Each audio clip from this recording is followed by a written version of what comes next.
Hey guys, Fears 91, and I'm bringing you a Steven Universe analyst video on the episode The Trial. Now, first I'd like to say, this one episode brought so many things to the table. 11 minutes, man, brought so many new theories, and actually brought some old theories back. But what I really want to talk about is the stuff that people may have missed in the episode. See, some things were obvious. Like, it was obvious they were trying to say that Yellow Diamond either did it and covered it up or knew something about it that she didn't want Blue to know. No, that's obvious.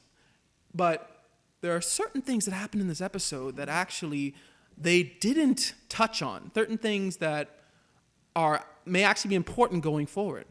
First, let's start with Zircon's whole description of how things went down on the day that Pink Diamond was shattered. Now, obviously, we didn't know before that the eyewitnesses said that she stepped out of her thing and got immediately basically blindsided by Rose Quartz, right? But even though that in and of itself doesn't make sense, what also doesn't make sense, which once again they didn't really touch on, how does Rose Quartz, toothpick of a sword that isn't even supposed to be able to shatter gems, able to even poof a diamond, let alone shatter it? That's another thing that didn't even make sense. And it's like, this little toothpick. I mean, I'm pretty sure most of us thought that Rose used the breakpoint, and even Steven thought that in the trial. But hearing that it's the sword, and let's face it, the only sword that would make sense is Rose's sword, that's a toothpick. How is that sword going to pierce the diamond and then shatter it? Number two, something that the episode once again kind of glosses over, basically, it doesn't even make mention.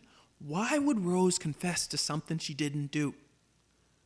Because when Garnet is explaining to Steven why Rose did it, it seems that Rose would have told Garnet that I did it and these are my reasons. So why would Rose say, I did it?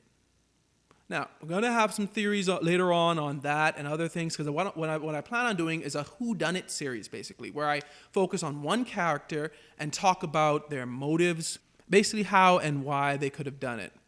But there's another thing in this episode that I believe a lot of people would have missed. Now, basically everybody noticed that White Diamond wasn't there. But here's something about that. This actually tells me, in my opinion, obviously, that White Diamond is either at the top of the Diamond Authority or at the bottom. Why? Because for her not to be there, it's either one or the other, in my opinion. I don't think she's somewhere in between Blue, and Yellow. I just think that she is either at the top or the bottom, because either she wouldn't be there because she's like, man, I'm too important for that little trial, or she wouldn't be there because Yellow and Blue may be like, she doesn't need to be here. She's not even like, she's at the bottom. She's basically the diamond that carries the other diamonds' bags. So basically, it actually did speak on White Diamond's position in Homeworld, because to me, her not being there, like I said, either means top or bottom. No in between there. Also, let me just take a moment to say I liked the Zircon, because the blue one especially, because as someone who's graduated from law school, I do like her dedication to her client. It was very realistic, She's even willing to accuse the diamonds. It showed how far she went for her client, even though at the last second she's like basically pulling back because she just realized what she said. Now, speaking of the Zircons, this episode also showed something about Yellow Diamond that I think many people glossed over. See, when she destroyed her own Zircon, most people I think that, oh, she just got mad. Let's face it looks like Yellow Diamond has a temper. She got mad. She destroyed her own Zircon just because she was mad. But I'm going to pose another theory here.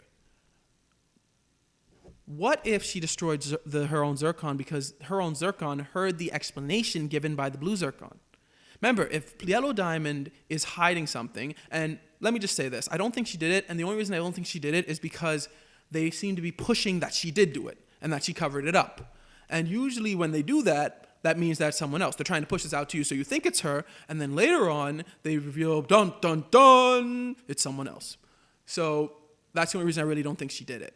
But she may have destroyed her own Zircon simply because she didn't want anyone who heard the blue Zircon's theory about what happened to be able to say it to anyone else.